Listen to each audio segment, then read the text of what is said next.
Sekarang umat yang tanpa ilmu itu berani ngomong yang walaupun dengan kebodohannya ya. Orang yang tidak percaya habaib keturunan Nabi antara tiga. Pertama, dia orang munafik. Ya, imam munafik. Yang kedua, bisa jadi ya, imam munafik.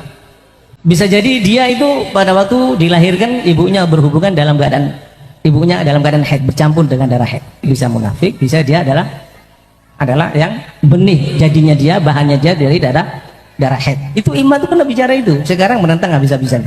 Ini cara setan, cara dajjal untuk memecah belah umat Islam. Summa naudzubillah min dalik. Dan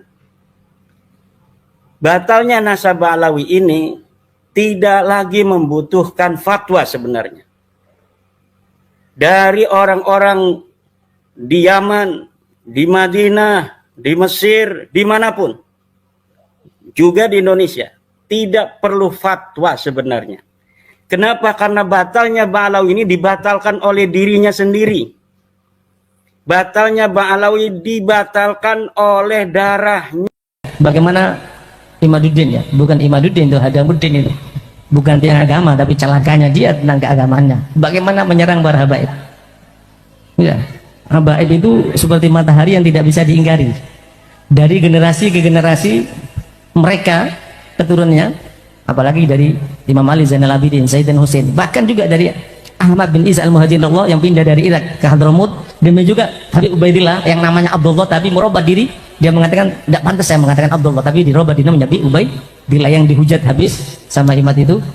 Waliyadzubillah, itu adalah upaya setan dan dajjal untuk menjauhkan kita daripada habaib. Kalau kita sudah jauh daripada habaib, jauh daripada aulia, habis kita. Dan beliau mengatakan generasi kita juga dirusak. Mereka merancang untuk merusak generasi kita.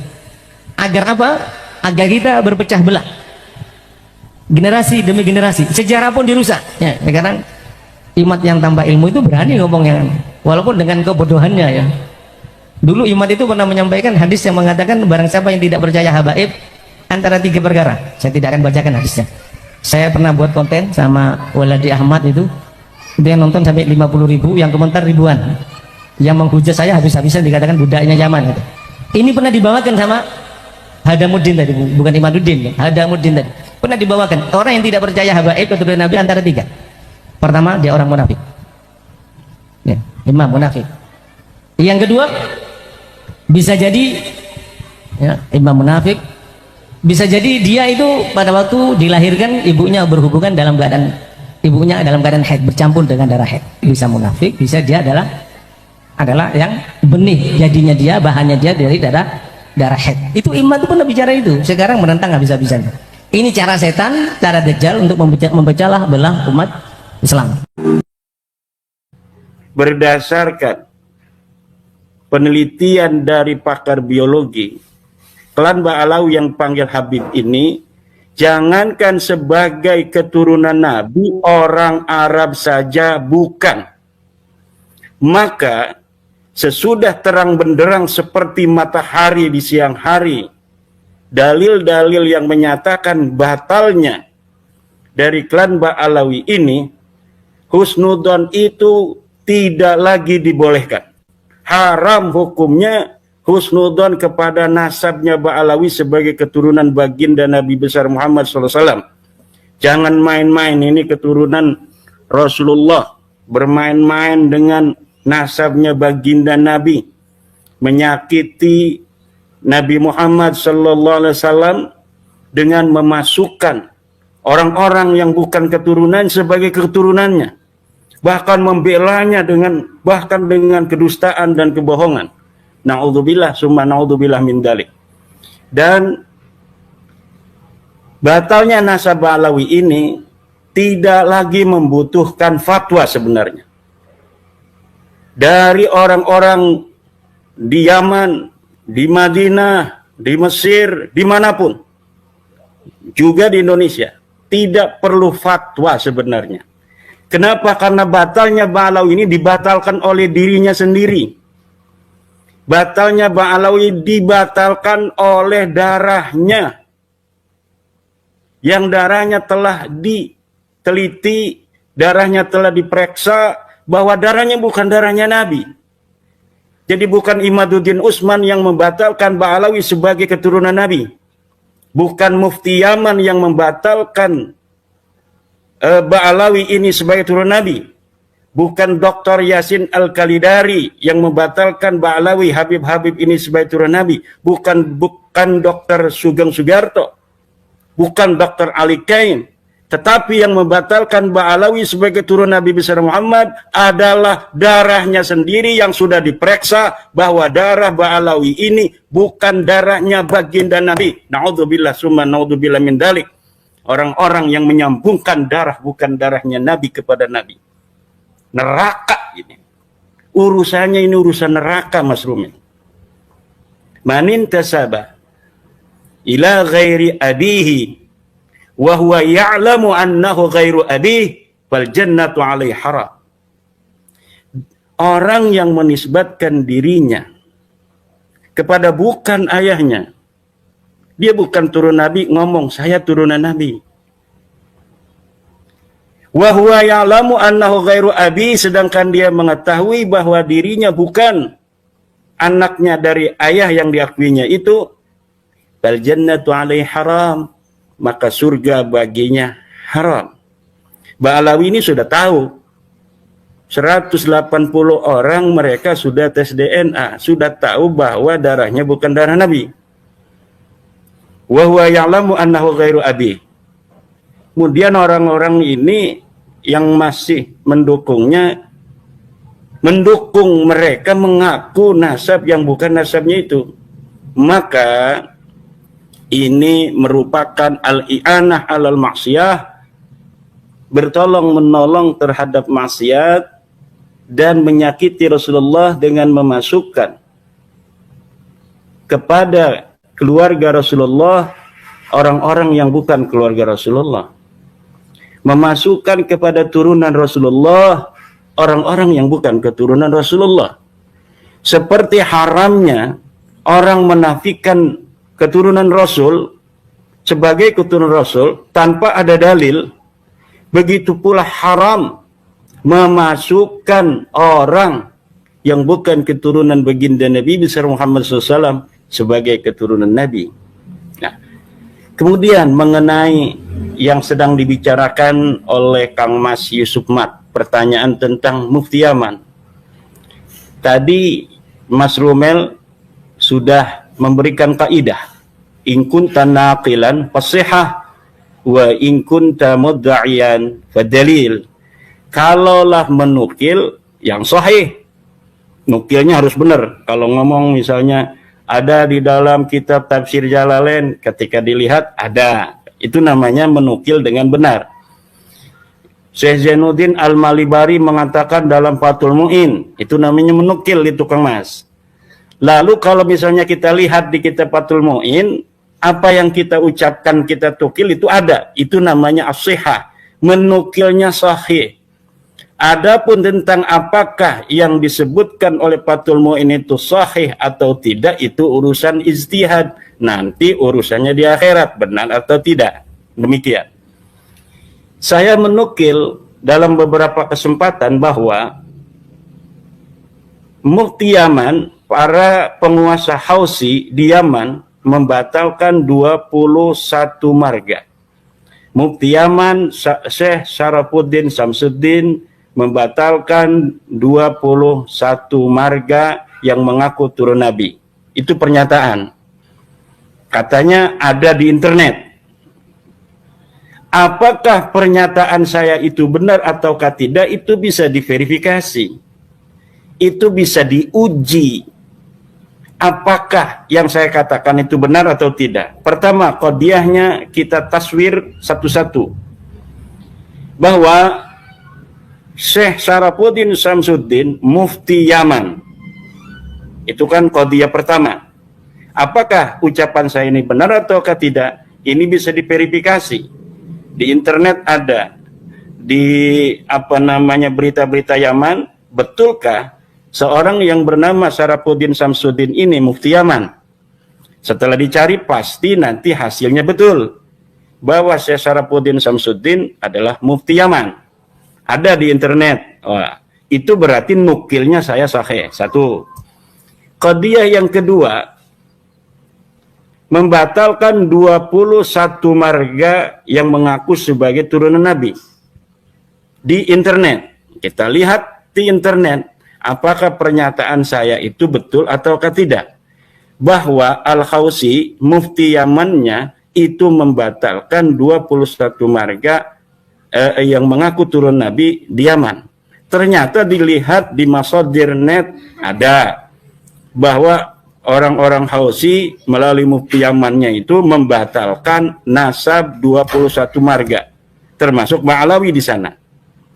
Kemudian dalam Sahafat net ada, dalam Sautul Waton beritanya ada. Berarti nukilan dan narasi saya, proposisi saya itu tidak berdusta. Karena saya menukil bahwa Mufti Yaman, Syekh Sarafuddin Samsuddin, menyatakan atau membatalkan 21 marga di internet, semuanya ada di internet. Mengenai apakah sahih ataukah tidak, berita itu bukan saya yang harus dinyatakan saya berdusta atau tidak, tetapi adalah portal berita itu, apakah dia benar ataukah tidak. Tetapi bagi seorang penukil, saya nukilnya sudah sahih, bahwa saya menyatakan ada berita itu, ternyata beritanya itu ada. Itu namanya menukil sahih. In kunta naqilan fasihhatu. Berbeda dengan kalau Mas Rumil menukil atau Ba'alawi menukil. Kalau menukil itu selalu kalau ditelusuri tidak ada. Misal, bagaimana tentang apakah ada berita sejaman tentang nasabnya Ba'alawi bahwa Ahmad bin Isa punya anak bernama Abdullah? Ada di manuskrip, tapi manuskripnya belum boleh dibuka oleh donatur. Ya, apa urusannya donatur itu dengan manuskrip yang tidak boleh dibuka? Kenapa donatur itu tidak boleh membuka manuskrip yang telah dibeli dengan mahal itu, yang telah diambil di luar negeri? Tidak ada lain kecuali dusta. Tidak ada lain kecuali dusta. Manuskrip itu tidak pernah ditemukan. Apabila orang masa lalu dari Ba'alawi di abad 9, 10, 11, 12, 13, 14 tidak bisa menemukannya, bagaimana orang yang ada di sekarang ini bisa menemukan? Karena apa, Kang Mas? 100 tahun yang lalu perburuan manuskrip Ba'alawi dilakukan sampai masanya Alwi bin Thahir, masanya Syekh Abdurrahman Al-Masyhur, tapi tidak ada. Kenapa tidak ada? Sebelum abad ke-9 manuskrip yang menyatakan tentang nasab Ba'alawi tidak ada lagi jawabannya, kecuali karena memang nasab Ba'alawi diciptakan pada abad 9, sebelumnya mereka tidak dikenal sama sekali oleh sejarah, oleh ahli nasab sebagai keturunan baginda Nabi besar Muhammad sallallahu alaihi wasallam. Kemudian tukilan in kunta naqilan fasihha, pencipta daripada nasab Ba'alawi namanya Ali As-Sakran, dia punya kitab Al-Burqatul Musiqa. Di dalam kitabnya itu dia menukil, menyebut nama-nama ulama masa lalu di abad 5, abad 6, abad 7, abad 8, abad 9. Tapi ketika ditelusuri, diverifikasi, nothing. Tidak ada. Apa yang dia katakan palsu. Seperti Ali As-Sakran mengatakan bahwa Ibnu Samurah, ulama abad ke-5, telah mensahihkan nasab Ba'alawi. Saya punya kitabnya. Kita cari dari mulai halaman pertama sampai halaman terakhir. Tidak ada. Ibnu Samurah menyebut nasab Ba'alawi. Jangankan menyebut nasab Ba'alawi, menyebut tokoh Ba'alawi satu pun tidak. Padahal Ahmad bin Isa telah ada di Yaman, versi Ba'alawi, 317 Hijriah. Seharusnya abad ke-5 itu, kalau memang dia seorang ulama, kalau memang dia seorang imam, sudah ada dong beritanya. Direportase oleh ulama Tetapi tidak. Kenapa Ubaid dan Alwi serta anaknya yang bernama Muhammad yang katanya dia muhaddis, kata Salim bin Jindan. Alwi ini katanya muhaddis. Dia belajar kepada ulama-ulama ahli hadis. Abdullah juga katanya muhaddis, perawi hadis. Tapi kenapa tabaqat ulama Yaman, tabaqat fuqaha al-Yaman, sebuah kitab karya Ibnu Samurah yang di dalamnya mencatat nama-nama para ulama yang ada pada masa itu abad kelima, tidak mencatat satu pun keluarga Balawi.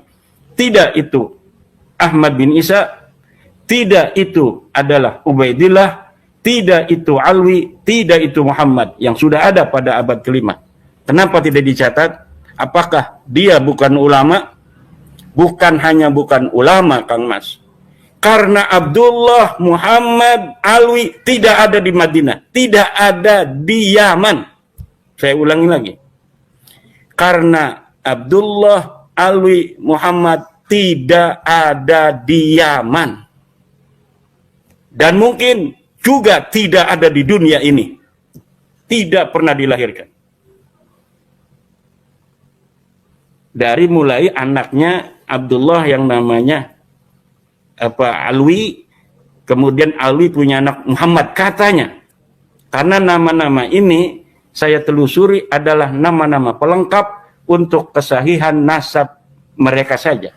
Jadi nama-nama itu disebutkan sebagai syarat administrasi kelengkapan nasab Balawi yang tidak bisa nyambung sampai abad keempat Hijriyah pada kehidupan Ahmad bin Isa. Maka oleh karena ini namanya terlalu, gejlognya ini terlalu panjang, tidak masuk logika kalau namanya hanya sampai Paki Muqaddam saja, maka diperlukan nama-nama pelengkap agar nasab ini tampaklah logis. Bila ada orang yang berani menyangkal saya dengan narasi ini, silahkan bawa data dan bukti dokumen yang menyebutkan bahwa seorang Abdullah pernah ada di dunia ini. Silakan bawa dokumen seorang yang namanya Ubaidillah pernah ada di dunia ini. Anaknya yang namanya Alwi pernah ada di dunia ini. Taruh, bawa ke rumah saya. Mana kitabnya? Kalau bukan kitab sejaman, bukti sejaman katanya. Mungkin dia pernah punya jam tangan, mungkin dia punya arloji, mungkin dia pernah punya kacamata, ada namanya Ubaidillah, atau ada namanya Alwi. Silahkan bawa. Tidak akan pernah ditemukan. Kenapa tidak akan pernah ditemukan? Karena dia tidak pernah ada di dunia ini. Karena dia tidak pernah ada di dunia ini. Maka oleh karena itu, sekali lagi, kepada saudara-saudara saya, umat Islam, warga NU terutama, jangan lagi mengakui Ba'lawi sebagai keturunan Nabi Muhammad SAW. Dan yang dulu-dulu pernah mengakui, sekarang untuk bertobat dan berhenti mengakuinya. Kalau mereka ada yang jadi ulama, hormati sebagai ulama saja. Kalau ada yang jadi bupati, hormati sebagai bupati saja. Kalau ada yang jadi RT, hormati sebagai RT saja. Tapi jangan sekali-kali hormati mereka sebagai keturunan Nabi, karena mereka bukanlah keturunan Nabi besar Muhammad SAW. Haram hukumnya orang yang menyebut bukan keturunan Nabi sebagai keturunan Nabi. Ini hukum. Jangan main-main dengan masalah turun Nabi besar Muhammad SAW. Kita umat Islam wajib mengikuti Nabi besar Muhammad SAW. Kita wajib mencintai ahli baitnya Nabi, Sayyidatuna Fatimah Zahra, Sayyiduna Ali, Hasan, Husain, dan ya. Jangan teriak sono, teriak sini. Nah, oke, kita lihat teng tung tak tung tak tung mukimat hancur mukimat. Ya, kita lihat faktual data, ojo omon-omon gitu loh. Hah? Nggak tahu, nggak ada. Kamu mau kemana itu? Main ntar berantem sana, di sana aja main. Budaya lagi anu.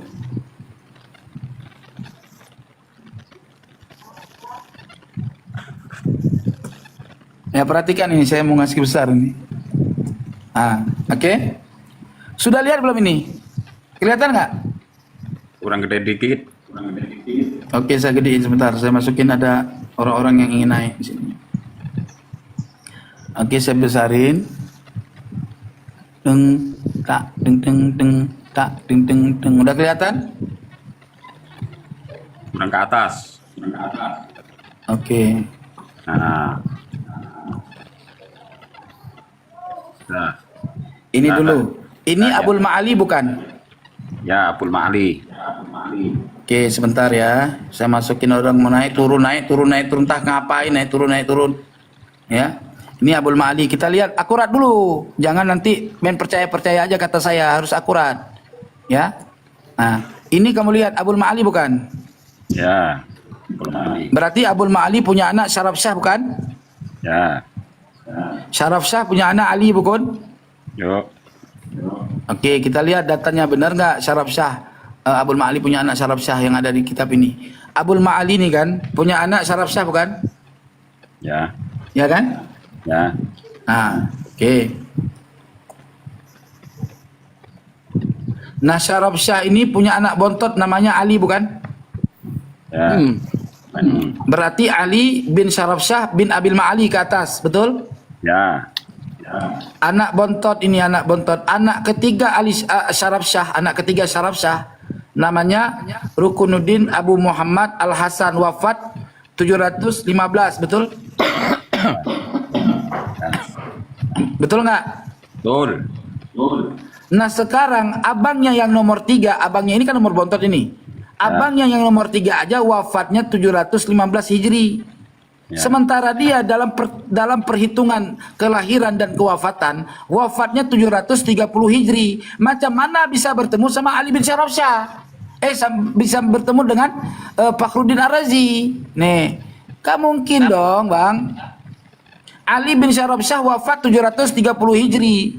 Bagaimana dia ini bisa bertemu dengan Fakhruddin Ar-Razi yang wafat di 606 Hijri, lalu membacakan naskahnya, memberikan ijazah kepada orang yang belum lahir. Ini naskah palsu, Bang, palsu. Masa nggak paham? Imaduddin tanggung jawab dulu, siapa Ali bin Syaraf Syah ini? Kita sudah berikan data. Data ini ada di kitab nasab nih. Datanya jelas. Nah, Imaduddin jangan omon-omon. Belum lagi, Bang, dia mengklaim kitab Ahmad bin Isa Al-Alawi pernah berhijrah ke Madinah. Ini kena tipu lagi kalian. Data inilah yang membuat, ini kitab abad kelima lagi nih.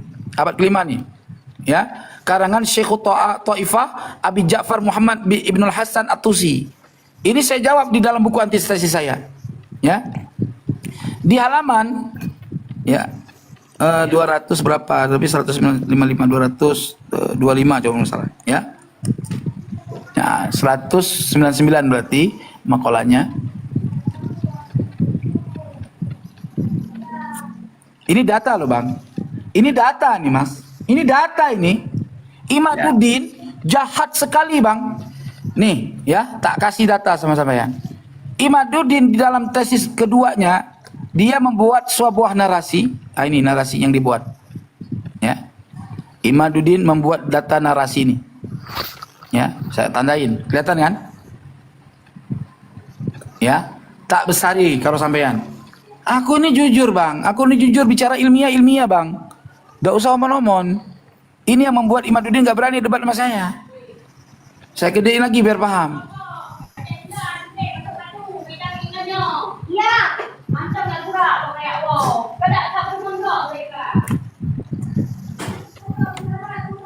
Bukan dia mengajak main, udah ada yang disuruh pulang. Kelihatan nggak, Bang? Kelihatan. Oke ya. Perhatikan baik-baik, Bang. Jangan terpengaruh sama kebodohan. iman dan kedustaan iman. Nah, Imaduddin di dalam buku yang keduanya, terbitan yang kedua, judulnya Ulama Nusantara Menggugat Pak Alawi apa? Lupa saya judulnya ya. Di sini dia menyatakan An Ahmad bin Isa Al-Alawi min waladi Ali bin Ja'far. Jadi, ya, dia mengklaim bahwa Ahmad bin Isa ini adalah pernah bertemu dengan siapa Abil Hasan Ali di Suria Madinah. Artinya dia mengkonfirmasi Ahmad bin Isa ini Al-Muhajir Al-Nafat Al-Abah, di mana dia terakhir informasinya ada di Madinah bertemu dengan Abil Hasan. Sehingga dari ini dia menyatakan bahwa rombongan Ba'alawi telah memasukkan keluarga ini menjadi keluarga Ba'alawi, di mana Ahmad bin Isa yang ada di sini wafatnya 260 Hijri. Kemudian ya diklaim sebagai Ahmad bin Isa yang wafat 345 Hijri. Gitu loh. Berarti dengan klaim tuduhan Imaduddin ini ya artinya akan memverifikasi bahwa tidak mungkin Ahmad bin Isa punya anak bernama Abdullah. Sementara Abdullah lahir di tahun 290 Hijri, 95 Hijri. Bagaimana seorang Ahmad bin Isa mempunyai anak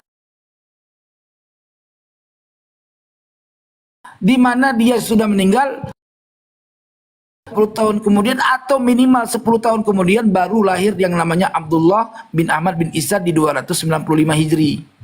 Ini framingnya Iman. Dulu saya terpengaruh dengan data ini. Sampai-sampai dengan saya membawa data ini, ya, Ketua LBMNU Kota Malang rungkat tidak percaya lagi nasabah Alwi. Ini gara-gara ini nih. Ternyata setelah saya pelajari detail ya, dan mendalam, ternyata Ahmad bin Isa Al-Alawi ini bukan Ahmad bin Isa bin Muhammad bin Ali, tetapi Ahmad bin Isa bin Ali Al-Uraidi, bukan bin Muhammad bin Ali, gitu loh. Dan ini juga ditelangkan di halaman ke bawah, gitu. Astaghfirullahaladzim, jelas awak kena tipu 15 kali keturunan kayak gini. Jahanam betul himat ini. Aku paling benci bang sama orang yang kena dalam golongan penipu. Dulu saya kenapa menganggap Ba'alawi sampai saya kata-katain macam-macam? Karena berdasarkan data ini kan saya kena tipu dengan kenasaban mereka. Sehingga penipu ini harus dicerca. Maka saya akhirnya mencerca kan. Karena terdoktrin sama kayak kalian. Kenapa kalian berani mencerca Ba'alawi, leluhurnya Ba'alawi? Karena kalian terdoktrin tipu-tipu ini. Apakah kalian tidak berakal, tidak paham? Untunglah saya mengkaji dan mendalami ini. Gitu. Bang Kori, Ya, gimana? kalau boleh tahu Ki Imar tuh sebenarnya cari apa? Ya cari pamor dia. Ya Allah, masa nggak paham dia cari pamor? Kalau dia nggak cari pamor, ya dia nggak ngaku keturunan Sultan Hasanuddin. Kalau dia nggak cari pamor, dia nggak ngaku-ngaku Terus dia bahwa kan dia suka ini ngilang terus. gimana? Jadi kalau jadi apa netizen tuh jadi dianggapnya yang suka ikut-ikutan aja netizen yang nggak tahu, yang bodoh, terutama yang benci para habaib. Ya sekarang Jadi terus seolah-olah Abbas gimana itu? Apalagi Abbas itu korban kena tipu juga. Tapi dia mengambil manfaat di bait si Imaduddin. Dengan demikian, dia buka organisasi, saya yang mendirikan bersama dia dulu, tapi saya dilengsarkan sama dia agar apa? Agar tidak ada saingan di antara dia dengan saya nanti pada akhirnya. Gitu loh. Makanya mereka cepat tajir, saya sengsara. Begitu dilepeh begitu aja perjuangan saya. Gitu loh. Dan saya alhamdulillah untung-untung, na'udzubillah min zalik, saya mendapatkan rezeki daripada hal-hal yang mereka dapatkan. Menurut saya dari hasil haram, karena alhamdulillah Allah melindungi saya dari tumbuh di dalam perut saya hasil yang haram. Kama qala Nabi Muhammad sallallahu alaihi wasallam, kullu lahmin nabata minal harami fannaru aula bih. Siapa saja daging apa saja yang tumbuh di dalam daging siapa saja yang tumbuh di dalam sulbi seseorang, kullu lahmen, setiap daging, nabata minal harami, yang daging itu tumbuh daripada hasil yang haram, fannaru aula bih, maka neraka lebih daula bagi janin yang tumbuh itu. Na'udzubillah, tsumma na'udzubillah. Saya sekarang ini, ya, banyak orang framing cari uang segala macam, cuan-cuan, itu adalah karena mereka ingin menjatuhkan martabat saya di hadapan manusia. Ya, Allah Subhanahu wa taala memahami bagaimana keadaan saya dari awal sampai sekarang. Perhatikan, kalau saya adalah tipe manusia yang mencari uang, maka saya akan menjilat dengan Ba'alawi. Tapi saya tantang, ada orang-orang Ba'alawi yang menafikan nasab saya, habis saya hajar. Saya kata-katain, tanya saksi orang yang pada tahu siapa saya. Iya, saya nggak cari perhatian. Cuman ketika saya diajak sama mereka untuk menjelaskan sebuah kebenaran yang saya dapatkan, itu hal yang wajar. Dan saya tidak dapat apapun. Pesantren yang saya miliki ini benar-benar karunia Allah Rabbul Izzati Amma Yasifun. Dari orang lain sebelum adanya polemik nasab, saya sudah punya pesantren, sudah punya mobil saya. Bukan susah saya, hidup saya. Gitu loh, Berarti teman-teman. ilmu nasab ini rungkat semua ya, Bang? Gimana? Ilmu nasab ini rungkat semua ini berarti. Bukan rungkat. Ilmu nasab gak bakal rungkat ila yaumil qiyamah. Gitu loh. Yang rungkat itu tesisnya Imaduddin membatalkan nasab Alawi yang sudah sahih. Imaduddin mencoba menabrak arus. Ternyata ada halangan arus yang gak bisa ditabrak. Siapa? Kitab-kitab ulama yang menyampaikannya siapa? Saya Romel Abbas, terus Wafi dan lain sebagainya, orang-orang yang lain nggak saya sebutkan satu persatu. Tetapi yang frontal di media itu saya.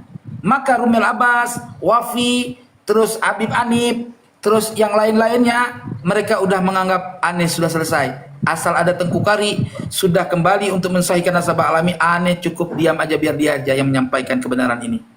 Kenapa? Karena saya sudah bilang, habaib semuanya duduk manis diam, biar kami yang menghadapinya. Ya mereka duduk manis, cuman salah paham juga. Bukan berarti duduk manis nyanyi-nyanyi di TikTok, bukan. Maksud gua duduk manis, dukung perjuangan saya dari belakang layar, gitu loh. Iya. Artinya saya tidak akan berhenti, walaupun di penjara saya akan nyap-nyap. Bang Gori, Bapak sampai polisi kapan? kemarin, Bang Gori, gimana? nasab ini sampai kapan selesainya? Perkara nasab ini? Sampai Imaduddin saya gejrut, Bang. Sampai Imaduddin saya gejrut. Bang Gori udah pernah samperin ke rumahnya belum? Loh, Bang, abang pakai akal yang sehat. Saya datang ke rumah dia, ya, saya samperin. Terus dia memancing amarah bahwa orang, akhirnya terjadi berantem. Yang kena pasal saya, Bang. Bukan orang, dianggap saya membawa keributan ke rumah orang. Saya Kalau dulu sudah teman saya mengirim pernah, undangan. Ari. Jangan diam dulu, saya jelasin. Saya sudah memberi undangan debat, mengajak Imaduddin menyelesaikan polemik nasab ini dengan diskusi ilmiah. Di tempat dia atau saya yang menentukan, biaya saya yang tanggung semuanya, sudah saya sampaikan melalui undangan. Udah? Terus? Tidak dijawab. Terus oleh si Salim yang tadinya memframing saya untuk debat sama si Hasan, ya ujung-ujungnya bohong, nggak jadi, cuman framing aja. Akhirnya dia mencoba untuk tidak konsentrasi antara si Hasan sama saya. Konsentrasinya adalah antara ulama-ulama yang pro Imaduddin se-Jawa Tengah, termasuk Imaduddin. Datang ke Imaduddin ditanya, Tengku Kori menantang